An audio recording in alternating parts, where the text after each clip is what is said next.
और इधर बीजेपी नेता तेजिंदर सिंह बग्गा को पंजाब हरियाणा हाईकोर्ट से बड़ी राहत मिली है। हाईकोर्ट ने तेजिंदर सिंह बग्गा की गिरफ्तारी पर 10 मई तक के लिए रोक लगा दी। तेजिंदर सिंह बग्गा ने मोहाली कोर्ट से जारी गिरफ्तारी वारंट को चुनौती दी थी, जिसके खिलाफ याचिका दायर करते हुए बग्गा के वकील ने तुरंत सुनवाई की अपील की थी, जिसके बाद देर रात जज के घर पर सुनवाई हुई और कोर्ट ने गिरफ्तारी पर रोक लगा दी। दूसरी तरफ दिल्ली पुलिस के मुताबिक उन्होंने नियम के मुताबिक ही कार्रवाई की है और सोमवार को कोर्ट के सामने ही बग्गा के बयान दर्ज कराए जाएंगे। ये विवाद तब उठा था जब शुक्रवार को पंजाब पुलिस ने अचानक दिल्ली से बग्गा को गिरफ्तार कर दिया था, लेकिन कुरुक्षेत्र में दिल्ली पुलिस ने हरियाणा पुलिस की मदद से उसे अपने कब्जे में ले लिया और बाद में कोर्ट ने रिहा कर दिया था। Honorable judge heard the case on the request made by Mr. Bagga and on the statement given by the Advocate General Punjab that they will not execute the non-bailable warrants till Tuesday when the matter is heard on that day.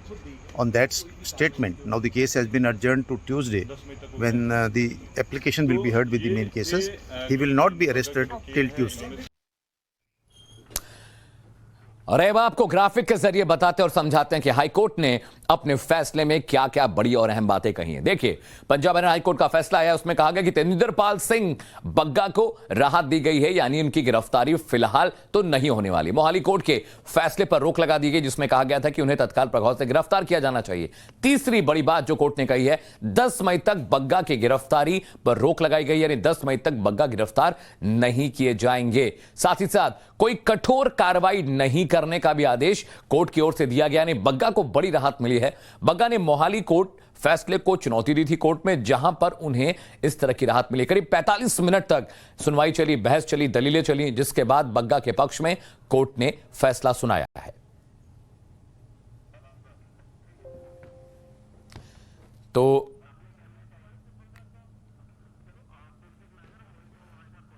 और मेरे दो सहयोगी पुलकित नागर और मोहित ओम इस खबर पर ज्यादा जानकारी के साथ जुड़े हैं। पुलकित, मोहाली कोर्ट ने जो कोशिश की, मोहाली पुलिस ने जो कोशिश की, उसमें देखा जाए तो तेजिंदर को बड़ी राहत मिली है। 10 मई तक गिरफ्तार नहीं होंगे। अब अगर हम कल हरियाणा पंजाब हाई कोर्ट में जो हियरिंग हुई रात में उसे सुने तो उसमें पंजाब पुलिस भी ये बात कहती हुई नजर आई, जो पंजाब पुलिस की तरफ से कहा गया उनके वकील की तरफ से, कि 10 तारीख तक 11 बजे तक उन्हें अभी बग्गा को गिरफ्तार नहीं करना है। उसके बाद में ये बात सामने आई कि 10 तारीख तक की राहत बग्गा को मिली है। पंजाब पुलिस का वहां पर कोर्ट के अंदर ये भी कहना था कि मोहाली कोर्ट में जो केस चल रहा है उसमें जो हियरिंग की अगली डेट लगी हुई है वो 10 मई लगी हुई है, यानी कि 6 अप्रैल को जब केस की सुनवाई हो रही थी तो 10 मई तक उसमें समय दिया गया था, उसमें अगली डेट 10 मई की पड़ी थी। दूसरी सबसे बड़ी बात यह है कि 9 तारीख यानी कि कल के दिन दिल्ली पुलिस को भी बग्गा के पिता ने जो एफआईआर दिल्ली के अंदर दर्ज कराई है उस पर उनके सबूत, उनसे बातचीत, उनकी गवाही दर्ज करनी है। तो कुल मिलाकर अगर हम समझे तो अभी बग्गा को 10 तारीख तक की राहत है और कल हरियाणा पंजाब हाईकोर्ट में पंजाब पुलिस भी यही कहती हुई नजर आई कि 10 तारीख 11 बजे तक उन्हें अभी बग्गा को गिरफ्तार नहीं करना है। जब मोहाली और दिल्ली में जो दोनों सुनवाई होनी है उसके बाद में 10 तारीख 11 बजे के बाद में फैसला किया जाएगा। ठीक है पुलकित। मोहित ओम भी मेरे सहयोगी मेरे साथ है। मोहित, अब दिल्ली पुलिस किस तरह से आगे कार्रवाई करने वाली, क्योंकि जहां तक देखा जा रहा है जिस तरह से मामला दर्ज किया गया पंजाब पुलिस के खिलाफ कि अपहरण का केस बनता है, अब दिल्ली पुलिस कैसे इन्वेस्टिगेशन और अपनी कार्रवाई को आगे बढ़ा रही है?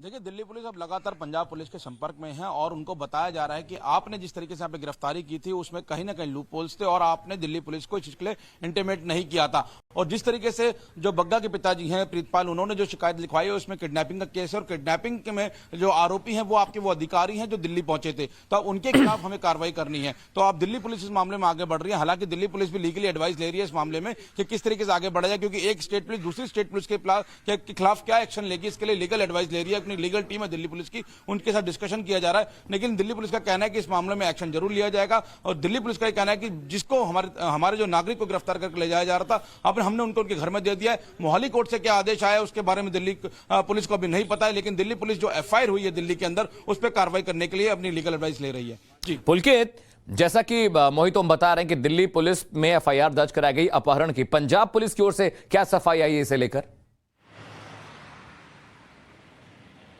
देखिए, पंजाब पुलिस अभी इस मामले में कोई बातचीत नहीं करे क्योंकि एक्शन जो है वो दिल्ली पुलिस की तरफ से लिया जाना है। ये सही है कि पंजाब पुलिस के अधिकारी लगातार दिल्ली पुलिस और पंजाब पुलिस के अधिकारियों की बातचीत आपस में हो रही है।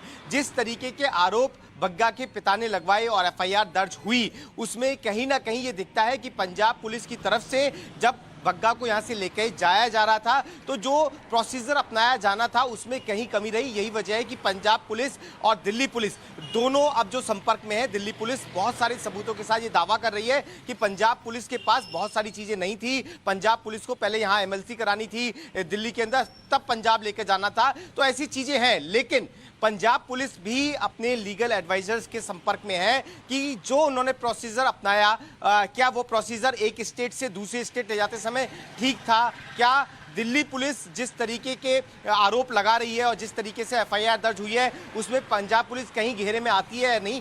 दोनों पुलिस, चाहे वो दिल्ली पुलिस हो चाहे वो पंजाब पुलिस हो, अपने लीगल एडवाइजर से संपर्क करने के बाद एक्शन लेती हुई नजर आ रही है। और एक चीज और यहां पर गौर करने वाली बात है कि ये 2 स्टेट का मामला है और तीसरा स्टेट हरियाणा और बीच में यहां पर आया है। तो अब क्या एक्शन होगा ये 10 मई के बाद में 10 तारीख के बाद में साफ होगा। लेकिन जो चीज सामने आ रही है वो ये कि पूरे प्रोसीजर में कहीं ना कहीं दो टकराव की स्थिति है हरियाणा, दिल्ली, पंजाब पुलिस के बीच में। जी चलिए पुलकित, बहुत बहुत शुक्रिया। मोहितों, आपका भी बहुत बहुत शुक्रिया इन तमाम जानकारी, तमाम अपडेट्स के लिए। इधर तेजिंदर पाल सिंह बग्गा की गिरफ्तारी को लेकर मचे सियासी घमासान पर आम आदमी पार्टी और बीजेपी भी आमने सामने हैं। आइए आपको सुनाते हैं।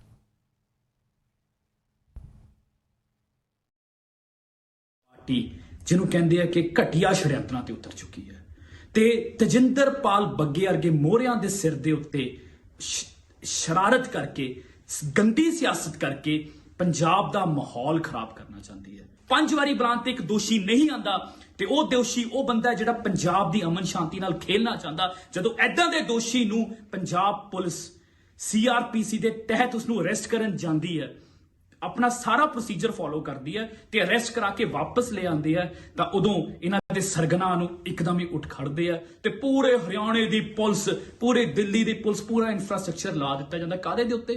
एक मोहरे दे उत्ते। अहंकारियों की और दुराचारियों की, बदलाखोरी करने वाले लोगों की बहुत बड़ी हार हुई है।